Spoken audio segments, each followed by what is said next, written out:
Jo, was geht ab, Buddies? Mein Name ist Jones und willkommen zu einem neuen Video von mir.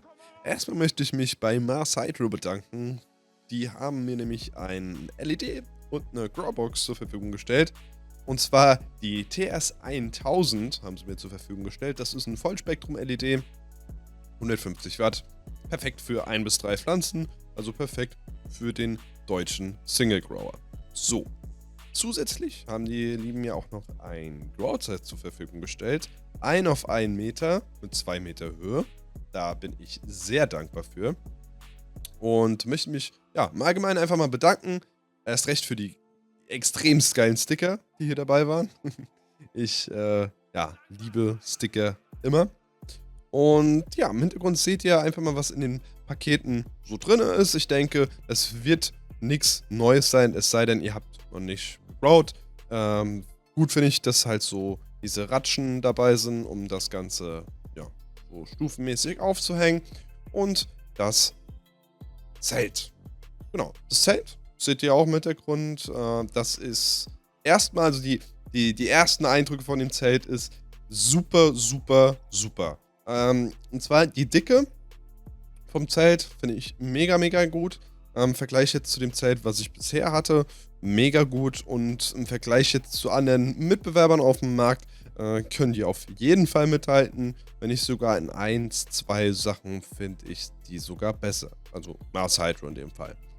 So, ihr habt ein paar, ja, ganz normale Standardsachen, Stangen, Winkel und halt der Überzug, der drüber kommt. Und auch noch wichtig, Flickwerk. Ja? Weil, wenn er mal in ein Loch reinkommt, wie wollt ihr das ja, so reflektieren, flicken? Geht einfach nicht, wenn ihr da kein Material habt. So, das ist der Überblick und ein Herz für ein Herz. Ein Herz. Verdammte Scheiße. Ich hab's einfach nicht hinbekommen, dieses Herz für Mars Hydro zu machen. Und letzter Versuch. Und dann sah es scheiße aus. Naja, egal. So, aber ihr wollt Pflanzen sehen, oder? Ja, mir geht's genauso. Hier seht ihr den Blick in mein aktuelles Zelt. Ja, so sieht es aus. Eins fuckt mich total ab und das ist dieser geringe Platz. Ja, es ist einfach so. 80 auf 80 ist in dem Fall wirklich zu klein. Hier, die beiden sind absolut in der Blüte. Die andere hat absolut gar keinen Bock auf Blüte und nimmt über die Hälfte vom Zelt ein. Was machen wir jetzt? Das war so eine Frage, ja, da habe ich mir richtig den Kopf drüber zerbrochen. Ihr seht auch hier so gerade ein paar Burnt Leaves. Das liegt einfach daran, dass ich ein bisschen mit dem Licht gespielt habe. Und bei 80 auf 80 in dieser Box, ja, einfach kacke. Und zusätzlich ist mir meine Oszillation am Ventilator kaputt gegangen. Sehr geil. Ich habe das Licht ein bisschen angepasst, ein bisschen runtergestellt, weil, ja, logischerweise war es einfach zu stark wegen den Burnt Leaves. Und einen Tag später sieht das Ganze schon besser aus. Also es gibt keine weiteren Burnt Leaves. Das heißt, die Temperatur ist dann doch nicht zu hoch.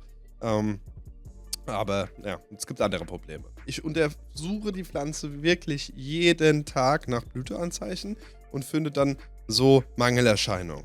Was es genau für Mangelerscheinungen sind, ja, da werde ich in einem separaten Video nochmal zu eingehen, dass ich einfach mal eine Übersicht euch zeige, was genau welche Flecken auf den Blättern zu bedeuten hat. Ich habe mir ein Blatt rausgenommen und ja, habe einfach geguckt, dass ich mal nachschaue, was das ist. Dann wurde es auf jeden Fall Zeit, das neue Setup mal einzuweihen. Ich habe die Box aufgebaut, 1 auf 1 Meter, Shoutouts an Mars Hydro, wie gesagt, vielen, vielen Dank. Und habe die Big Ass Lady alleine da reingestellt. Mit dem großen Topf. Ich habe ein Netz gespannt, habe die schön unter das Netz gelegt, damit das Canopy schön gleichmäßig ist. Und habe die beiden Ladies ja, hier in das andere Zelt reingestellt. Mit der TS1000 von Mars Hydro. Und habe auch ein Netz gespannt, damit einfach möglichst viel Licht auch an die Blüten kommt. Genau, die vordere, die wird bald geerntet. Ja, die andere, die hinten dran stand im anderen Zelt, die wird jetzt einfach noch ein bisschen stehen gelassen, weil die braucht noch ein bisschen. An Tag, was haben wir es jetzt? An Tag 112, genau, an Tag 112 sieht die Pflanze so aus. Wie gesagt, ein paar Mängel sind zu erkennen, aber mittlerweile weiß ich auch, was es ist. Und da wird jetzt was gegen gemacht. Ansonsten habe ich mich jetzt dazu entschieden, die Pflanze, die ihr jetzt hier seht, unser Monster, 3 Tage lang in die Dunkelheit zu stellen. Ja, einfach um die Blüte zu provozieren. Ich gehe stark davon aus, dass es eine photoperiodische ist. Kann eigentlich gar nicht anders sein. Und ja, das habe ich dann auf jeden Fall gemacht.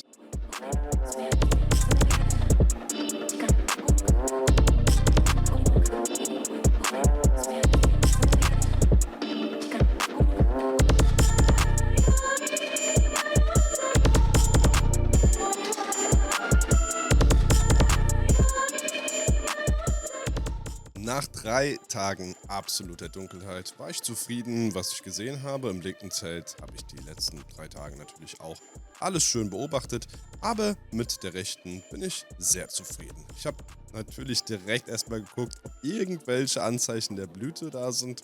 Und ich sag mal so, kleine Spoilerwarnung, ja, es sind Anzeichen da. Das werdet ihr gleich aber nochmal sehen.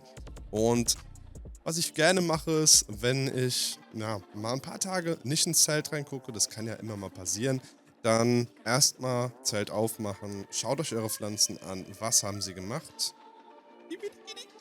Ja, ihr wisst Bescheid, alle Harry Potter-Fans. Und ich habe auf jeden Fall festgestellt, es muss gegossen werden. Ja, die war furztrocken, ist natürlich klar. Und da gibt es direkt erstmal schön Nahrung für die Pflanze. Ja. Was ich da reingemacht habe, ist auf jeden Fall Blumendünger. Ja, also nicht Blumendünger, sondern Bio-bis-Blumendünger. Ja, schön nach Düngeschema. Ich halte mich da diesen Grow auf jeden Fall noch dran. Und im nächsten Grow möchte ich einfach mal versuchen, ein bisschen anders zu düngen und vielleicht auch andere Erde zu verwenden. Ihr seht, ich habe da extremst gesaut. Mein Untertopf ist auch definitiv zu klein. Ich weiß. Da könnte man einen größeren verwenden. Aber ja, ihr seht, mega mäßige Sauerei. Naja, auf jeden Fall viel Wasser dran. Die Pflanzen links, ja, die vordere, die jetzt bald geerntet wird, die habe ich gar nicht mehr gegossen. Und die soll einfach jetzt trocken stehen. Die habe ich in der letzten Woche mit reinem Wasser gegossen. Und somit jetzt erstmal trocken stehen lassen, damit sie schön geerntet werden kann.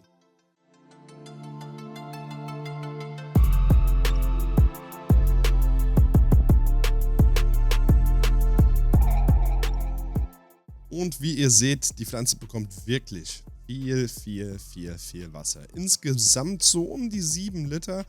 Und das braucht sie auch. Alle 2 Tage ungefähr ist sie nämlich furztrocken. Ja, und da wird dann auf jeden Fall mal mit 7 Liter ungefähr angegossen. Hier seht ihr einen Versuch, wie man mit einem Eimer gießen kann. Oder auch nicht. Ja. Erstmal Fettsauerei gemacht, das realisiert und egal. Muss gereinigt werden. Kurz schnell weggemacht. Mir war es aber wichtig, dass die Pflanze alle Dünger bekommt, die ich für sie kalkuliert habe, weil, wie ihr am Anfang schon gesehen habt, hat die ein paar Mängel und der Blumendünger ist da perfekt für. Das braucht die Pflanze genau bei dem Mängel.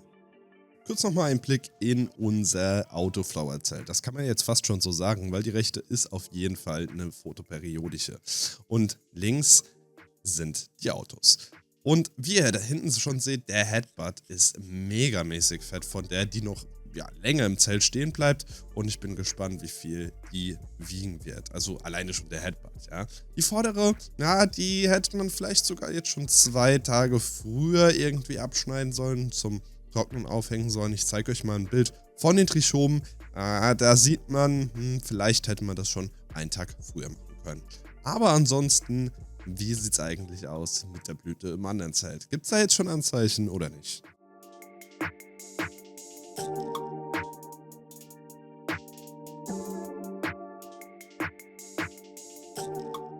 Oh ja, es gibt Blütezeichen. Seht euch das an. Ich bin so extrem happy, dass endlich Blütezeichen da sind.